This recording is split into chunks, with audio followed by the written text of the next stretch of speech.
Hai, Assalamualaikum. Okey, bertemu kita lagi hari ini untuk subjek sains tahun 3.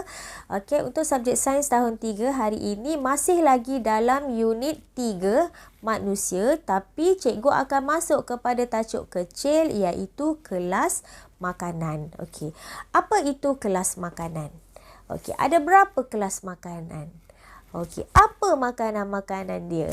Okey, kita akan belajar hari ini iaitu dalam kelas makanan kita ada 7 kelas makanan yang kamu perlu tahu. Okey, ada 7 kelas makanan yang kamu perlu tahu. Yang pertama karbohidrat, yang kedua protein, yang ketiga lemak, yang keempat mineral, yang kelima vitamin, keenam pelawas dan ketujuh ialah air. Okey, apa fungsi-fungsi kelas makanan ini? Fungsi-fungsi dia, karbohidrat. Karbohidrat berfungsi untuk memberi tenaga dekat dalam badan kita. Okey, dia bagi tenaga dalam badan. Apa makanan-makanan je? Apa contoh makanan-makanan karbohidrat ni? Okey, contohnya seperti nasi, mi, kentang, ubi-ubi, itu ialah karbohidrat. Okey, yang kedua tadi, apa dia? Kedua tadi ialah protein. Apa fungsi protein? Protein ialah untuk tumbesaran badan. Okey, apa makanan-makanan yang mengandungi protein ni? Okey, seperti susu, ayam, ikan, daging. Okey, ia berfungsi untuk membagi tumbesaran dalam badan. Seterusnya, nombor 3 ialah lemak.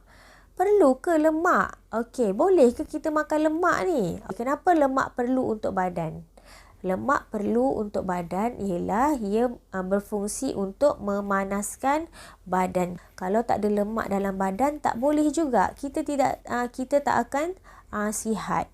Okey, tetapi lemak yang perlu kita ambil hanya sedikit sahaja. Okey, kalau lemak tu yang kita ambil terlampau banyak, ia akan menyebabkan kita obesiti. Tetapi lemak yang perlu dalam badan hanya sedikit. Apa contoh lemak ni? Contohnya seperti minyak dan juga keju. Ambil sikit je.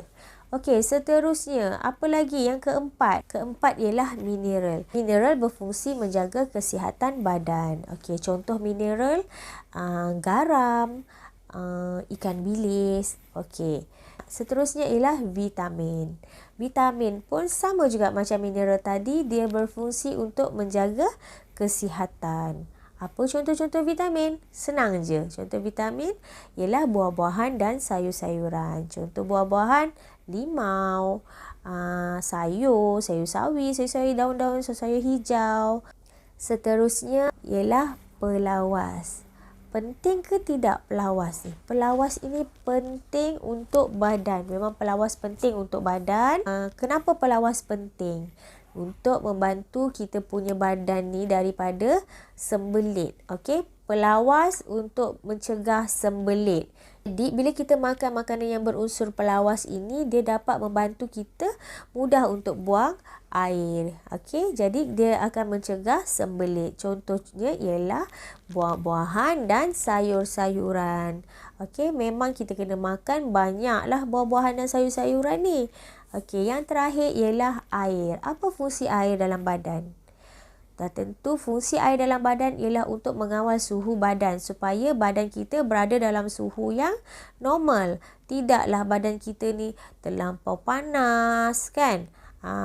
Kalau badan kita panas, kita mungkin akan demam. Jadi, air sangat penting untuk tubuh badan. Air macam mana? Air apa-apa je. Tapi air yang paling baik ialah air masak lah, air kosong. Okey, itulah 7 kelas makanan yang kamu perlu tahu. Okey, jom kita tengok piramid makanan Malaysia. Aras 1. Okey, aras 1 kita perlu makan secukupnya. Apa yang terdapat dekat aras 1 ni? Di aras 1 ada nasi, bijirin, mi. Semua tu kita perlu makan secukupnya kerana ia akan memberi kita tenaga. Tengok pula aras kedua. Aras kedua ini ialah buah-buahan dan juga sayur-sayuran. Kita mesti makan banyak sebab di situlah ada vitamin dan juga pelawas. Ya, sangat baik untuk badan. Okey, tengok pula aras yang ketiga. Apa dia yang ada dekat aras ketiga? Aras ketiga kita kena makan sederhana sahaja. Okey, jangan terlalu banyak. Apa yang kita perlu makan sederhana ni? Ikan, ayam, tenusu, kekacang. Kita hanya makan sederhana sahaja. Apa yang terdapat di aras 3? Protein, mineral, untuk tumbuh saran dan juga menjaga kesihatan badan.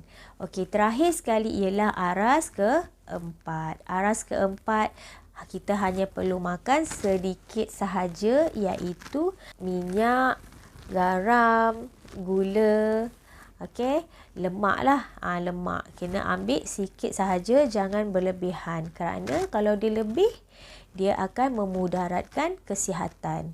Kalau dia sedikit sahaja, ia cukup untuk badan, dia akan menyihatkan badan. Okey, itu saja untuk hari ini. Kita belajar hari ini ialah tentang kelas makanan. Jadi nanti cikgu sambung lagi kepada video seterusnya tentang kesan makanan yang tidak seimbang. Okey, siapkan tugasan yang cikgu bagi. Kita jumpa untuk next video. Assalamualaikum. Bye.